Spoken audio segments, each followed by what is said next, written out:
듣는 마음이라는 제목의 말씀을 함께 나누겠습니다. 오늘 이 본문은 이게 하나로 이렇게 묶여져서 패키지로 되어서 엄청나게 솔로몬이 잘한 그런 본문으로 이제 인식되어 있어서 사실 오늘 본문을 제대로 보는 일이 조금 어려운 일이긴 한데 오늘 본문을 우리가 하나씩 잘 체크하고 따져보려고 합니다. 사실 오늘 본문을 솔직하게 보면 처음 부분에 두 가지 솔로몬의 이해가 안 되는 이야기 내용이 나옵니다. 먼저는 솔로몬이 바로의 딸과 결혼을 한 겁니다. 1절인데 솔로몬이 애굽의 왕 바로와 더불어 혼인 관계를 맺어 그의 딸을 맞이하고 다윗 성에 데려다가 두고 자기의 왕궁과 여호와의 성전과 예루살렘 주위의 성의 공사가 끝나기를 기다렸다고 되어 있는데 솔로몬에게 조금 유리하게 해석을 좀 해주면 당연히 오늘 본문에 나오진 않지만 당연히 애굽의 왕 바로의 딸이 개종했을 겁니다. 당연히 개종했을 겁니다.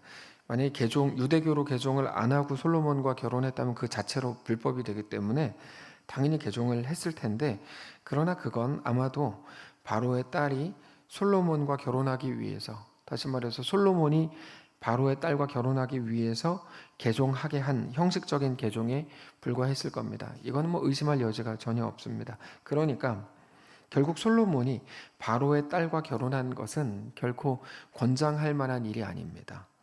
이거 잘했다 이렇게 말할 수 없습니다. 이거를 정략 결혼이라고 하는데 자기들의 정치적인 유불리를 위해서 그렇게 한 겁니다.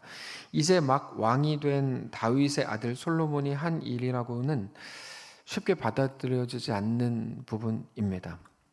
솔로몬이 사실 오늘 본문의 3장에 와서 이제 제일 먼저 한 일이 바로의 딸과 결혼한 일이라니 이게 아주 어색한 부분입니다. 물론 나중에 11장을 보면 그 바로의 딸이 애굽에서 가져온 목록들이 소개가 되긴 하는데 거기 보면 이방신들의 이름은 나오지 않습니다.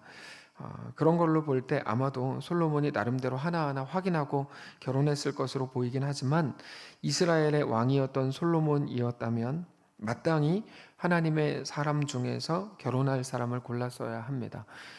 구약 성경에서 그 믿는 자와 믿지 않는 자가 결혼하는 거에 대해서 어떻게 율법이 이야기하는지 우리가 잘 알고 있기 때문에 사실 솔로몬이 행한 이 일은 이거는 문제가 크다 이렇게 우리가 당연히 생각할 수 있습니다. 이게 첫 번째 이해가 안 되는 일이고 또 하나 이해가 안 되는 두 번째 행동은 곧바로 나오는 2절 3절입니다.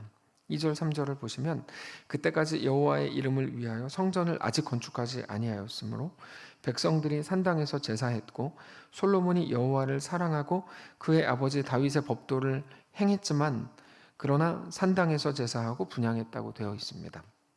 이미 여러 차례 말씀을 드렸지만 솔로몬은 가장 멋지고 화려한 왕으로 시작했다가 가장 초라하고 못난 사람으로 끝나는 전형입니다. 솔로몬은 아주 급격히 쉽게 무너집니다. 그 시작이 오늘 본문이라고 할 수 있는데 먼저는 자기가 나서서 산당에서 하나님께 예배하고 제사했다는 것입니다. 이 산당 제사는 이스라엘 역사 내내 나오는 아주 심각한 문제입니다. 그 시작이 이제 오늘 본문이라고 할 수 있을 텐데 그거를 보고 결과적으로 이제 모든 백성들까지 산당 제사를 하는 분위기가 만들어집니다. 산당에서 하나님을 예배한 거는 물론 솔로몬이 만든 건 아닙니다. 당장 아브라함도 산이나 숲에서 예배했었습니다. 그러나 그 둘은 다릅니다. 아브라함 때는 법궤라는 게 없었습니다. 하나님께서 모세에게 법궤를 주시죠. 하나님께서 법궤를 주신 이후에는 법궤를 중심으로 성막 예배를 드렸습니다. 특별히 솔로몬의 아버지였던 다윗은 산당 같은 거에는 기웃거리지도 않았습니다. 오직 법궤, 하나님이 주신 법궤를 중요하게 여길 뿐이었죠. 그럼에도 불구하고 솔로몬이 산당에서 예배를 했던 이유는 뭐냐면 쉽게 말해서 편의를 위해서 그렇게 한 겁니다. 백성들의 편의를 위해서죠. 근데 예배는 편리함이라는 건 절대로 중심이 될 수가 없습니다. 예배의 정신에 아예 맞지 않습니다. 그러니까 뭐 우리가 조금 더 이렇게 하면 편한 거 아니냐 예배할 때, 그건 말도 안 되는 제안입니다. 예배는 오직 하나님이 주인이시고 우리가 하나님을 높이는 하나님이 중심이신 것이기 때문입니다. 그래서 예배에 대해서는 인간의 편의라는 것이 결코 그 기준이 될 수가 없습니다. 우리가 잘 아는 것처럼 특별히 하나님께서는 제사보다 순종이 더 중요하다고 말씀하십니다. 그러나 솔로몬은 하나님이 주신 예배의 정신, 하나님 중심이라는 마음이 아니라 사람들이 더 편하게 예배할 수 있는 길을 열어준 거죠. 근데 사실 산당 예배, 산당 제사, 이 산당은 정확히 말해서 편의를 위한 곳으로서 제공한 것이긴 하지만 그것보다도 정확히 말하면 산당이 뭐냐면 자기들의 목적을 이루기 위해서 우상에게 비는 곳이 산당입니다. 자기들의 이제 목적을 이루기 위해서. 지난주에도 말씀을 드렸지만 기독교는 일반 종교와 다릅니다. 기독교가 일반 종교와 다른 가장 큰 차이가 바로 그건데, 일반 종교가 간절함을 무기로 전능자인 신을 감동시켜서 신의 능력을 힘입어 자기가 원하는 것을 얻어내는 것을 위해서 종교를 가지는 것에 반해서, 종교성이 그래서 간절함인데, 기독교는 여러분 기독교의 정신에는 간절함이라는 건 없습니다. 기독교는 자기의 원함과 자기 목표를 이루기 위해서 하나님이라는 전능한 신을 감동시켜야 되는 게 아니라 하나님의 백성, 하나님의 자녀인 우리가 하나님의 뜻에 합한 자로 사는 것, 그렇게 세워지는 것, 하나님을 닮은 하나님의 백성이 되어가는 것이 우리 신앙의 내용인 것이죠. 그러니까 우리가 하나님을 감동시켜가지고 막 우리가 더 복받고 더 좋은 거 얻고 이렇게 하지 않습니다. 근데 이게 이제 한국에서는 매우 특이하게 한국 그 정령 숭배, 그 한국에 있는 그 유교와 막 섞여가지고 한국 교회 안에 이상한 것들이 지금 남아 있는 게 사실인데, 근데 사실 기독교의 내용에는 그런 거는 없습니다. 그래서 우리가 하나님이 누구신지를 알게 되면 사실 깜짝 놀라는 거죠. 왜냐하면 일반 종교에서는 하나님을 누구라고 아냐면 기도 많이 해서 원하는 걸 주시는 분, 얻어낼 수 있는 분, 이렇게 이해하는데 우리가 아는 성경의 하나님은 그렇지 않으니까 깜짝 놀라는 거예요. 하나님이 누구십니까? 우리의 소원을 들어주는 분이 아니라 우리를 자녀라고 부르신다는 사실 때문에 놀라는 거죠. 일반 종교에는 그런 게 없거든요. 그래서 하나님이 우리를 사랑하신다고 할 뿐 아니라 하나님이 우리에게 대한 완전한 계획을 가지셨다고 말합니다. 많은 사람들은 우리에 대한 계획이라는 말을 왜곡시켜 버렸어요. 그래서 뭐라고 말합니까? 지금은 힘들지만 하나님이 더 좋은 결과를 주실 거야. 더 성공하게 해주실 거야. 더 잘되게 해주실 거야. 이거를 하나님의 계획이라고 말해요. 이게 말도 안 되는 소리입니다. 지금 이렇게 너가 힘든 이유는 더 연단받고 더 훈련받아서 더 높이 올라가게 하시려고, 더 복 주시려고 그러는 거야. 여러분, 이게 맞는 말 같죠? 전혀 아닙니다. 전혀 아닙니다. 이런 식으로 기독교를 그냥 세상 종교로 다 바꿔버렸어요. 이게 얼마나 화나는 일인지 몰라요. 왜냐하면 우리가 하나님을 아는 방법은 오직 성경을 통해서인데, 성경을 통해 말씀하시고 계시하시는 하나님의 성품, 하나님의 모습, 하나님의 행하심, 하나님의 계획, 하나님의 이끄심과는 너무 다른 말들을 막 쏟아놓기 때문에 화가 나는 거죠. 더 잘되게 하기 위해서 지금 고통을 준다. 이건 틀린 말입니다. 이건 성경에 나오질 않는 말입니다. 우리의 하나님이 우리에게 대해 가지셨다고 하는 그 완전한 계획은 뭐냐면 더 잘되게 하는 게 아니고 우리를 온전한 하나님의 자녀가 되게 하시는 겁니다. 그러니까 이 땅에서 막 더 부자 되게 하는 거. 너 조금만 고생하면 더 복 주시려고 그래. 여러분, 그게 아니고 하나님이 우리에게 대해 가지신 계획은 우리가 온전한 하나님의 자녀가 되게 하시는 거라고요. 그거를 자녀의 권세라고 우리가 쉽게 말할 수 있는데, 하나님의 자녀의 권세라는 말이죠. 죽음의 권세로부터 완전히 자유해진 그 권세입니다. 예수 그리스도께서 십자가에 죽으셨는데 정확히 말하면 우리를 위해서 죽으신 게 아니고 우리 대신해서 죽으신 겁니다. 뭐 그거 아니냐? 그렇지 않습니다. 정확하게 표현해야 됩니다.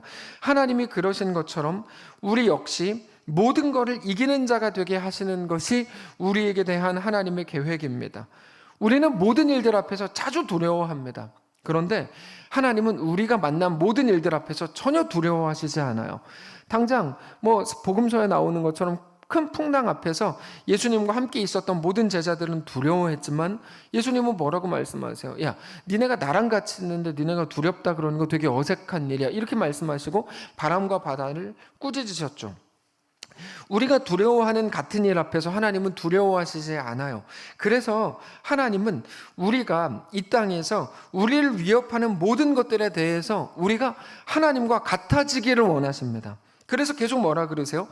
두려워하지 말라. 내가 너와 함께한다. 겁내지 말라. 계속 이렇게 말씀하시는 이유가 야, 내가 너희의 전능한 하나님인데 내가 너희의 아버지고 너희가 내 자녀이고 자녀의 권세를 가진 자들인데 왜 두려워하냐 이렇게 말씀하시는 셈인 거죠. 그렇게 하나님의 능력을 힘입어 두려워하지 않게 되고 담대해지고 넉넉해지는 겁니다. 그래서 하나님이 우리를 홍해 앞에도 요단강 앞에도 높은 산 위에도 세우시는 겁니다. 우리가 누군지 어떤 존재인지 그래서 두려워할 필요가 없다는 것을 심지어 죽음마저도 우리를 해치지 못한다고 로마서 8장에서 우리에게 말씀하시는 겁니다. 어떤 것도 우리를 해치지 못한다. 야, 자녀의 권세라는 게 얼마나 엄청난 건데 너희들 그 앞에서 두려워하고 있냐. 비난하시는 게 아니고 나는 너희가 나와 같기를 원한다. 이렇게 말씀하시는 중입니다. 그런데 오늘 본문을 한번 보면 솔로몬이 당연히 의도하지 않았겠지만 자기도 모르는 사이에 그 깊고 높은 하나님의 뜻을 그저 자기들의 소원을 얻는 게 전부인 세상 종교처럼 만들어 버렸습니다. 그게 산당제사입니다. 그래서 이게 끝까지 문제가 되는 겁니다. 자, 그러면 솔로몬이 왜 그렇게 한 걸까? 여러분, 그 이유는 너무 분명해요. 오늘 본문이 3장이기 때문이에요. 무슨 말을 하면 솔로몬이 이제 막 왕이 됐거든요. 그래서 그렇게 한 겁니다. 자, 무슨 말을 하냐면 솔로몬은 더 잘하고 싶었어요. 더 잘하고 싶었어요. 칭찬받고 싶었고, 여러분 그럴 때 있죠. 새로운 한 해가 시작되거나 아이들이라 그러면 새로운 학년에 올라가고 청년들이라 그러면 이제 막 결혼을 해서 어떤 자기가 이제 어쨌든 평생 갖고 나가야 될 가정을 이제 막 시작했어요. 혹은 자기 아이가 태어났어요. 그렇게 어떤 시작점에 있을 때 누구나 잘하고 싶습니다. 근데 이게 문제입니다. 잘하고 싶어요. 그게 시작점에 있는 대부분의 공통점입니다. 바로의 딸과 솔로몬이 왜 결혼했는 줄 아세요? 정치적인 변수를 미리 없애버리고 안정적인 정치 구도를 만들어 놓고 싶어서 그랬죠. 그래서 바로의 딸과 결혼하죠. 왜 산당에서 예배했을까요? 여러분 너무 분명한데 하나님께 예배해야만 되는 백성들에게 더 편하고 쉽게 예배할 수 있는 길을 열어준 거죠. 왜 그렇게 했을까요? 그러면 백성들이 솔로몬을 다 따르고 인정해주고 지지해주겠죠. 왕으로 처음 시작하는 그때 그 시기에 백성들의 지지를 받는다면 많은 힘을 얻을 수 있을 것이기 때문입니다. 머리 잘 썼죠. 솔로몬은 원래 머리 좋은 사람이거든요. 그렇게 볼 때 솔로몬이 너무 아쉬운 거예요. 왜 저렇게 하지? 왜냐하면 여러분 이거 생각해 보세요. 우리가 무언가를 시작해요. 그때 백성들의 지지를 받는 것 중요하다고 생각할 수 있겠지만 그거는 지극히 세상적이고 사회적인 어떤 시각이겠죠. 하나님께서 우리를 세우셨다면 우리가 하나님의 음성을 듣고 하나님이 원하시고 요구하시는 길로 가야죠. 그거 아닙니까? 당연하죠. 우리를 가장으로 세우셨으면 당연히 가장이 하나님의 말씀을 듣고 하나님의 말씀대로 행해야죠. 거기에 왜 다른 가치들을 넣어서 백성들에게 인정받고 백성들을 왜 그렇게 가는 거죠? 여러분 그거는 매우 잘못하고 있는 거예요. 그래서 솔로몬이 아쉬운 거예요. 솔로몬이 뭐를 잘못했는데요? 잘못한 거 없어요. 기껏해야 백성들을 편안하게 해주고 지지받고 싶고 정치적인 안정을 이게 왜 나쁩니까? 근데 성경은 잘못됐다고 말하는 거예요. 그럼에도 우리가 성경을 대할 때 지난주에 말씀드린 것처럼 누구는 못났다, 누구는 잘했다. 그러므로 우리가 잘하자. 그렇게 우리 복받는 사람이 되자. 이렇게 보면 안 된다 그랬죠. 그러면 교훈밖에 남지 않는 도덕책이 되니까. 하나님은 성경을 우리에게 도덕책으로 주시지 않았습니다. 하나님을 계시하는 특별 계시로 주셨죠. 자, 잘한 사람이 복받으니 우리도 똑같이 해서 복받자. 이거는 종교가 하는 일이지 기독교가 하는 일이 아닙니다. 우리는 솔로몬을 보면서 우리 자신을 보게 되기 때문에 가슴 아픈 거죠. 아, 나도 저랬는데 이런 거죠. 아, 나도 저랬는데 나도 저러고 싶었는데. 솔로몬이 왜 바로의 딸과 결혼했을까요? 왜 그 정략 결혼을 했을까요? 왜 아버지 다윗이 하지도 않았던 산당에서 제사하는 짓을 왜 솔로몬이 했을까요? 백성의 지지를 받으려고 했기 때문이죠. 사실 우리가 하는 것과 너무 똑같아요. 두려우니까. 두려우니까. 그게 잘하는 거라고 그래서 생각하는 거죠. 그게 좋은 왕일 거라고 착각한 거야. 실제로 오늘 본문에는 솔로몬이 가졌던 두려움이 나옵니다. 솔로몬이 가졌던 두려움이 7절, 8절에 나와요. 백성들이 이렇게 많은데 내가 그거 어떻게 재판합니까? 나에게 뭐 지혜를 주시면 뭐 이런 식으로 막 얘기를 합니다. 솔로몬은 이스라엘 백성들에게 대해서 정말 잘하고 싶었어요. 좋은 왕이 되고 싶었던 것 같아요. 그게 문제입니다. 여러분, 하나님이 좋은 왕이 되라고 세우신 것도 아니고 좋은 왕이라는 것 또한 하나님 앞에 온전히 엎드리는 자가 좋은 왕이지. 그러니까 이 다윗이 밧세바 범하고 우리아 죽인 이후에 일어나는 모든 일들을 통해 다윗이 존귀한 자가 되거든요. 세상적으로는 절대 좋은 자가 아니죠. 근데 그때야 비로소 밧세바 이후에 다윗을 존귀한 자로 보죠. 심지어 그거에 대해서 뭐라고 말씀드렸습니까? 밧세바 이후의 다윗은 예수 이후의 세대라고 말씀드렸죠. 예수 이전 세대와 예수 이후 세대가 있는데 그것에 대한 가장 큰 분기점, 기점이 뭡니까? 밧세바 이전과 밧세바 이후로 나눌 수 있다고 예전에 말씀을 드렸던 것과 마찬가지죠. 솔로몬은 이제 막 왕이 됐어요. 진짜 잘하고 싶은 거예요. 잘하고 싶어요. 이것도 하고 저것도 하고 그거를 위해서 모든 걸 하고 있는 중이죠. 그래서 어깨에 힘이 확 들어갔어요. 잘하고 싶거든요. 우리가 어떤 새로운 일을 시작하게 되면 누구나 그런 욕망을 갖습니다. 더 잘하고 싶고 더 칭찬받고 더 인정받고 싶습니다. 더 좋은 것을 만들어내고 싶고 내 꿈을 펼치고 싶은 거죠. 우리가 어떤 직분을 딱 받으면 우리가 다 그렇게 생각해요. 더 잘하고 싶어요. 근데 우리 함정이 바로 그겁니다. 더 잘하고 싶은 거. 그게 왜 함정이냐면 반드시 그거를 위해서 무언가 타협이 시작되기 때문입니다. 여러분, 그래서 문제입니다. 바로의 힘도 조금 가져야 될 것 같고 백성들에게 지지도 얻고 싶은 거예요. 그게 좋은 왕인 것처럼 보이니까. 근데 오늘 본문은 여러분 그 생각을 완전히 거부하도록 우리를 이끕니다. 오늘 본문이 우리를 살게 하는 것, 우리를 온전하게 하는 것은 우리가 만들어내는 어떤 열심으로 되는 게 아니다. 이게 오늘 본문의 결론이에요. 백성들에게 지지를 받고 칭찬받는 것, 모든 변수를 없애서 안정적인 환경을 만드는 것은 하나님이 우리에게 요구하신 사명이 아닙니다. 세상 왕들이 하는 거를 보고 따라했겠죠. 그러면은 사우디 가서 왕이 돼야지. 왜 이스라엘 왕이 되고 있어요? 솔로몬에게 주어진 사명은 사실 우리 모두에게 주어진 사명과 똑같습니다. 위치만 다를 뿐입니다. 솔로몬이 왕이었을 뿐 우리 모두에게도 하나님께서 주신 각자의 위치가 있죠. 그러면 사명이 뭘까요? 무엇이 사명이었을까? 뭐 하라는 걸까? 무엇을 맡긴 걸까요? 우리가 신자로 성도로 서야 한다는 건 무슨 말일까요? 여러분, 무엇이 신자의 걸음이라고 요구된 걸까요? 결론적으로 말씀드리면 하나님의 붙드심, 하나님의 이끄심, 하나님이 주시는 지혜, 하나님의 마음을 따라서 행하고 걷는 것을 통해서만 우리는 하나님께서 우리에게 대해 가지신 그 목적대로 살아갈 수 있다고 오늘 본문이 우리에게 말하고 있는 중입니다. 처음부터 솔로몬이 꿈꾼 거 어떻게 보면 당연한 거예요. 뭡니까? 잘하고 싶고 화합하고 싶고 평화하고 싶어요. 여러분, 이게 얼마나 좋은 목적입니까? 근데 그것들은 목적이 될 수 없어요. 그게 어떻게 목적입니까? 그게 목적이 되면 그거를 이루기 위해서 무엇이라도 해야 되는 건데 아무리 좋고 그럴듯해 보이는 어떤 명분이라고 해도 그거를 위해서 아무 방법이나 다 사용해도 되는 거 아닙니다. 우리가 그렇습니다. 우리도 자주 스스로에게 그럴듯한 명분을 가집니다. 그리고 그거를 위해서 어떤 것도 다 사용할 수 있다고 생각합니다. 그러나 우리에게 가장 중요한 것은 우리가 정해놓은 그 목적이 아닙니다. 지난 주일 오후에도 잠시 말씀드렸지만 우리는 우리의 계획을 다 이룰 수 없습니다. 아니, 다 이룰 수 없는 정도가 아니라 우리 계획대로 되지 않는 일들이 훨씬 더 많습니다. 어쩌면 가장 중요한 거, 거대한 것들 중에 우리가 할 수 있는 거 하나도 없습니다. 남자나 여자가 되기로 스스로 결정한 사람 없고 키나 얼굴이나 한국인으로 살아가려고 결정한 적도 없습니다. 좋아하고 선호하는 계절은 있지만 그거를 만들어낼 수도 없습니다. 다가오는 모든 것들에 대해 인정하고 수용할 수는 있지만 어떤 것도 우리가 만들어낼 수 없습니다. 기껏해서 우리가 할 수 있는 건 뭐죠? 어떤 상황이 됐는데 그 상황에서 웃을지 짜증낼지는 우리가 할 수 있겠죠. 그러니까 아무것도 아닌 것들이 어떤 것도 결정 못해요.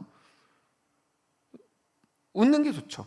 근데 이제 웃을지 짜증낼지 혹은 친절하게 말할지 아니면 그렇지 않게 할지 이런 것 정도밖에 우리가 할 수 있는 건 아무것도 없어요. 우리가 뭐를 할 수 있어요? 거기서 하나님을 신뢰하는 것 그 정도입니다. 솔로몬은 바로의 딸과 결혼을 하고 산당에서 제사를 했습니다. 잘한 걸까요? 솔로몬이 잘한 게 아니고 머리를 쓴 겁니다.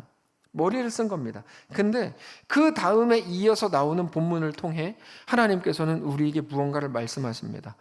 그래서 이제 그거를 우리가 보려고 하는 건데, 그 후에 솔로몬이 하나님께 1,000마리 번제를 드립니다. 그것도 산당에서 한 거예요. 그러니까 사실 어떻게 보면 이게 아주 꼴보기 싫은 모습이거든요. 1,000마리 제사, 1,000 번제, 번자가 태울 번자입니다. 이건 뭐 100번 말씀드렸으니까 1,000번제는 1,000번이라는 뜻이 아닙니다. 1,000번이 아닙니다. 이거는 1,000번이 아니고 1,000마리 번제라는 뜻입니다. 뒤에 가면 12만 번제 나온다고요. 12만 번제 뭐 어떻게 할 거예요? 12만 마리를 드린 거죠. 자, 하나님께서 솔로몬에게 이렇게 말씀하세요. 내가 너에게 무엇을 주기 원하냐? 이렇게 물으셨어요. 그때 솔로몬이 듣는 마음을 구합니다. 5절부터 보시면 이렇게 되어 있어요. 기브온에서 밤에 여호와께서 솔로몬의 꿈에 나타나셨느니라. 하나님이 이르시되 내가 너에게 무엇을 줄고 너는 구하라. 솔로몬이 이르되 내 주의 종 내 아버지 주의 종 내 아버지 다윗이 성실과 공의와 정직한 마음으로 주와 함께 주 앞에서 행함으로 주께서 그에게 큰 은혜를 베푸셨고 주께서 또 그를 위하여 이 큰 은혜를 항상 주사 오늘과 같이 그의 자리에 앉을 아들을 그에게 주셨나이다. 나의 하나님 여호와여 주께서 종으로 종의 아버지 다윗을 대신하여 왕이 되게 하셨사오나 종은 작은 아이라 출입할 줄을 알지 못하고 주께서 택하신 백성 가운데 있나이다. 그들은 큰 백성이라 수요가 많아서 셀 수도 없고 기록할 수도 없사오니 누가 주의 이 많은 백성을 재판할 수 있사오리이까? 듣는 마음을 종에게 주사 주의 백성을 재판하여 선악을 분별하게 하옵소서. 솔로몬이 이것을 구하매 그 말씀이 주의 마음에 든지라. 이렇게 되어 있죠. 솔로몬이 왕이 됐을 때의 나이를 정확히 아는 사람은 없습니다. 20대 초반에서 많게는 30대 거의 직전까지로 보는데 보통 21세, 31세 사이로 봅니다. 아무리 늦어도 30대 이전으로 보는 게 일반적이니까 이해가 되죠. 잘하고 싶었을 거야. 나이가 어린 거에 대한 무시를 받을지도 모른다고 스스로 생각했겠죠. 그런 것들 때문에 이런저런 이상한 결정들이 나왔던 건데 결과적으로 솔로몬이 가지고 있었던 마음 한편에 잘하고 싶은 마음이 있었다고 말씀드렸죠. 7절에서 9절을 보면 내가 많은 백성들을 다스려야 되고 하나님 나라를 그들과 함께 일구어 가야 된다고 생각했는데 그거에 대한 답이 바로 듣는 마음입니다. 그거에 대한 답이. 자, 이건 물론 솔로몬이 대답한 거죠. 그러나 하나님께서 그 대답을 기뻐하셨다는 것을 통해서 하나님의 마음도 그와 같았다는 걸 알 수 있는 건데 이 듣는 마음, 사실 예전 성경에는 지혜로운 마음을 구했다 이렇게 이제 번역을 해놨었습니다. 그래서 우리는 쉽게 하나님이 너한테 뭐 줄까 그랬을 때 솔로몬이 지혜요 이렇게 대답했다고 알고 있잖아요. 그래서 이제 잘못 알고 있어서 번역을 제대로 해놨어요. 듣는 마음으로 바꿨어요. 지난 오후 예배 때 말씀을 나눈 것처럼 교만이 뭡니까? 교만은 듣지 않는 겁니다. 자, 듣는 것은 신앙에서 가장 중요한 겁니다. 그런데 솔로몬이 듣는다고 할 때 뭐를 듣는가? 백성들의 여론이나 민심을 살핀다는 말이 아니고 오직 하나님께 듣는 것을 말합니다. 하나님이 말씀하시고 그거를 정확하게 정직하게 들을 수 있도록 이끌어 주십시오라고 기도한 겁니다. 그래서 그 듣는 마음, 정확하게 말하면 하나님의 마음을 구했던 겁니다. 그리고 하나님이 그거를 기뻐하셨다는 거죠. 자, 우리가 성도에 대해서 여러 가지로 정의 내릴 수 있는데 가장 중요한 거는 듣는 겁니다. 성도에게 가장 중요한 건 듣는 겁니다. 다른 거 없습니다. 하나님이 말씀하시고 우리는 그 음성을 듣는 거죠. 그거를 보고 전문 용어로 기도라고 불러요. 기도는 하나님의 음성을 듣는 시간이에요. 기도는 소리 지르는 시간이 아니에요. 자꾸 이상한 교회들 중심으로 기도를 소리 지르게 만드는데 여러분 그 문제가 있는 겁니다. 신학이 없으니까 소리 지르는 것밖에 안 남았어요. 정말로. 근데 기도는 소리 지르는 게 아니에요. 기도는 하나님의 음성을 듣는 시간이에요. 하나님의 음성이라는 거는 신비한 어떤 거를 말하는 게 아닙니다. 하나님의 뜻을 말하는 건데 우리는 자주 기도라고 말하면서 막 혼자 소리 지르고 울었다가 막 울고불고 화냈다가 조용히 했다가 막 그렇게 하는 거를 기도라고 생각하는 경향이 있는데 성경에서 말씀하시는 기도는 언제나 하나님의 뜻을 듣는 거였어요. 그래서 소리 지르지 않고 조용히 듣는 거예요. 그냥 하나님의 마음을 듣는 거예요. 예수님께서 사람들이 환호하고 박수칠 때마다 조용히 기도하라고 하셨죠. 뭐 예수님이 새벽에 기도하러 가셨다, 성경에 딱 한 번 나옵니다. 이 길선주 목사님이 이거 가지고 확대 해석해가지고 새벽 예배를 만들었는데, 새벽 예배라는 건 죄송합니다, 성경에 나오지도 않습니다. 네. 제가 우리 교회가 잘하고 있다고 얘기하려고 그러는 게 아니고, 새벽 예배 성경에 나오지도 않는다고요. 그 한국 교회에서 만들어가지고 그냥 사람들 잠도 안 재우고 문제가 있습니다. 그러니까 자꾸 뭐 병 걸리고. 목회자들 1순위가 뭔지 아세요? 죽는 1순위가 암이에요. 새벽 예배 갔다 와서 또 자가지고, 그래서 암 걸린다는 통계가 있어요. 그래서 뭐 제가 암에 안 걸리겠다는 게 아니고, 사실이 그렇다고요. 중요한 건 그게 아닙니다. 그 얘기 하려고 그러는 게 아니고, 자, 예수님께서 사람들이 환호하고 박수칠 때마다 조용히 기도하러 가셨는데, 그때마다 하나님의 마음을 정직하게 들으셨어요. 대표적인 게 겟세마네 기도입니다. 예수님의 원하심은 그 길을 피하시는 거였어요. 그렇게 기도하셨어요. 그러나 뭐라고 기도하세요? 그러나 내 원대로 하지 마시고 아버지의 뜻대로 되기를 원합니다라고 고백하셨죠. 뭡니까? 기도하는 중에 하나님의 뜻을 들으신 거예요. 자, 여호수아는 큰 두려움 앞에서 어떻게 해야 될지 몰라서 어린아이처럼 벌벌 떨었지만, 기도 중에 하나님의 뜻, 하나님의 마음을 정직히 들었습니다. 그래서 어떻게 합니까? 곧바로 일어나서 사흘 안에 요단강을 건넌다라고 외쳤죠. 근데 그거는 여호수아가 깨달은 게 아닙니다. 여러분, 이게 아주 중요한데요, 여호수아가 깊이 생각하고만 기도하다가 깨달은 게 아니에요. 이게 제일 좋은 방법이야, 이게 믿음의 행동이지, 이래서 한 게 아니에요. 그럼 뭡니까? 하나님께 들은 거예요. 하나님의 이끄심, 하나님의 명령, 하나님의 요구가 그것인 것을 알았기 때문에 그렇게 고백한 겁니다. 엘리야가 이세벨 때문에 막 힘이 하나도 없어가지고 그 동굴 속에 혼자 들어가 있을 때 하나님의 세미한 음성으로 하나님께서 말씀하시죠. 3가지 명령 주시죠.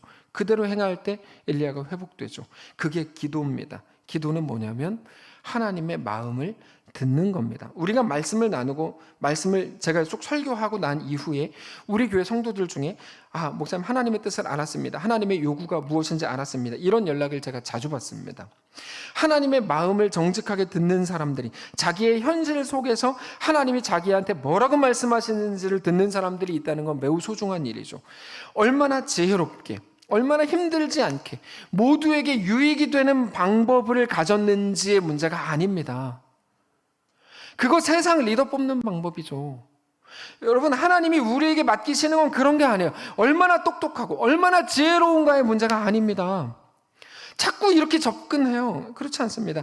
이 땅을 말씀만으로 지으셨고 죽은 자를 살리시고 모든 불가능 속에서 놀라운 역사를 이루시는 우리 하나님이 오늘 지금 그 자리에서, 우리가 있는 그 정황과 그 상황 속에서 우리에게 무엇을 요구하시고 무엇을 말씀하시는지를, 사랑하는 성도 여러분, 정직하게 들어야 될 문제입니다. 우리의 문제를 그래서 하나님 앞에 있는 그대로 다 고백해야 돼요. 하나님, 내 상황이 이렇고 내 문제가 이겁니다. 정직하게 고백해야 돼요. 하나님께서 성령을 통해 우리에게 말씀하시고 말씀을 통해 가르치시는 것들을 그리고 정직하게 들어야 돼요. 우리가 오늘 그거를 구해야 됩니다. 하나님이 이끄시는 대로 이끌리기로 우리는 당연히 결단해야 하지만, 우리의 그 결단보다, 내가 하나님께서 말씀하신 대로 이렇게 행할 거야, 그 결단보다 훨씬 더 중요한 건 뭐냐면 하나님의 음성, 하나님의 마음, 하나님의 요구를 정직하게 듣는 거예요. 근데 이게 안 돼요. 하나님의 말씀 자체를 정직하게 못 들어요. 진짜로 정직하게 못 들어요. 우리 결단이나 우리 의지가 여러분 우리 삶을 온전히 이끌지 못합니다. 내가 정말 열심히 최선을 다해야지, 여러분 그거는 그렇게 중요한 문제는 아니에요. 자기 열심으로 우리의 삶을 온전히 이끌지 못하거든요. 오직 하나님의 말씀이, 하나님의 요구가 우리를 온전히 이끌 뿐입니다. 그래서 순종이 중요하죠. 하나님이 말씀하시는 대로 우리가 행해야 합니다. 물론 하나님의 말씀이 우리에게 다가올 때 어떻게 다가옵니까? 늘 부담스럽다고 느끼게 다가옵니다. 그래서 못 듣는 거예요, 정직하게. 여호수아라 그러면 넘실거리는 요단강 앞에서 기도할 때 하나님이 야, 사흘 안에 건너라. 여러분 이거를 어떻게 정직하게 듣습니까? 꾸미고 싶죠.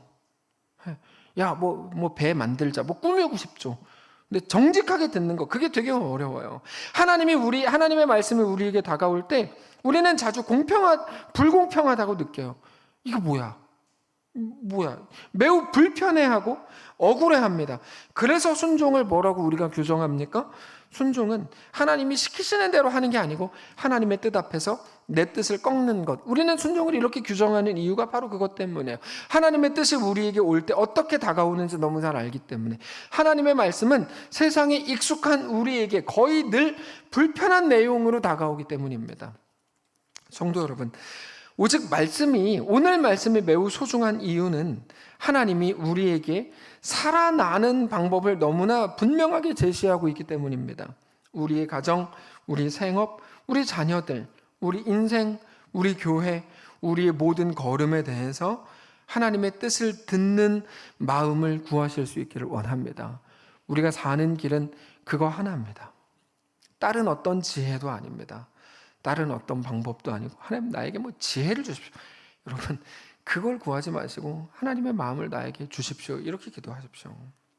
우리가 서 있는 그 모든 곳에서 하나님의 요구가 뭐고 하나님의 도전이 뭔지, 하나님의 말씀이 있는 그대로 우리에게 무엇을 말씀하는 건지를 우리가 들어야 합니다. 뭐가 더 정의로운지, 뭐가 더 선한 건지, 뭐가 더 다른 사람을 유익하게 하는지를 묻는 게 아닙니다. 물론 그거 다 좋은 가치들이겠죠. 그럼에도 우리가 그렇게 알아서 판단하라고 하시지 않고 하나님의 말씀, 하나님의 도전 앞에 우리 보고 서라고 하시는 겁니다. 그거를 들어야 됩니다. 그게 기독교입니다. 그 기독교입니다. 하나님의 음성을 듣고 가는 겁니다.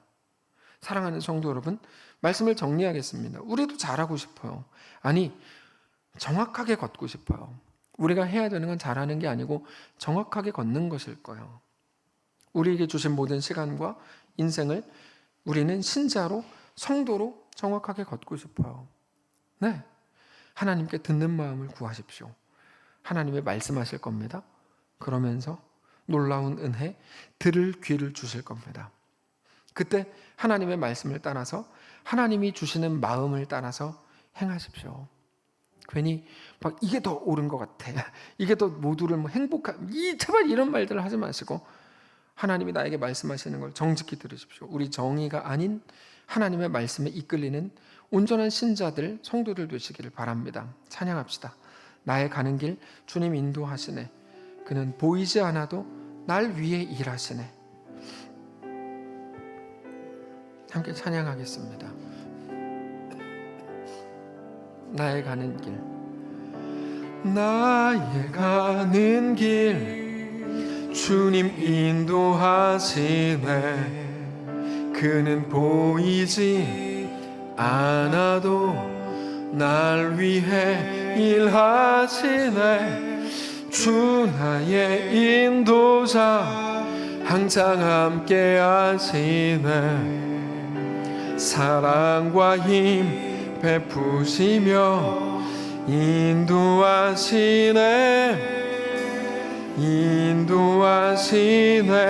나의 가는 길 주님 인도하시네. 나의 가는 길 주님 인도하시네. 그는 보이지 않아도 날 위해 일하시네. 주 나의 인도자 항상 함께 하시네. 사랑과 힘 베푸시며 인도하시네.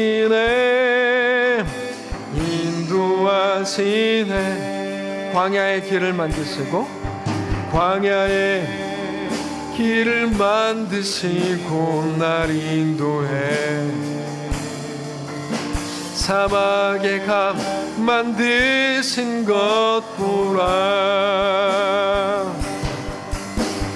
하늘과 땅 변해도 주의 말씀 영원히 내 삶 속에 새 일을 행하리. 나의 가는 길 주님 인도하시네. 그는 보이지 않아도 날 위해 일하시네. 나의 인도자 항상 함께 하시네. 사랑과 힘 베푸시며 인도하시네.